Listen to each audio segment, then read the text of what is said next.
करता आपको काजे या सारी आज कावड़े इस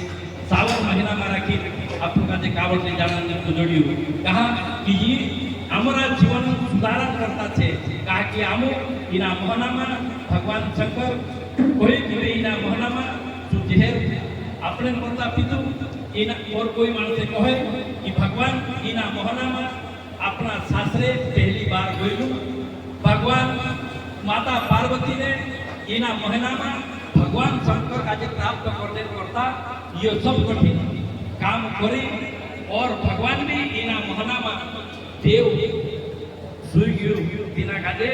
इना भोलेनाथ का सारी चीजें आखो कारोबारी ना काजे आप इना महीना में गयु तेरे करता भोलेनाथ आपको काजे सब काजे खूब खूब मारू आपको काजे जो भी इना साल में राखी आपको काजे कई छोटो मोटो जोड़ कपट कई भय दिना काजे भी भगवान शंकर आपको काजे आशीर्वाद आपी आपको काजे आपनो भलो ही कोई सोचीदा एरेन करता अपना अभिमान से आपनो भी या सारी आपको कावड़ी यात्रा ले जानो छे कि आपको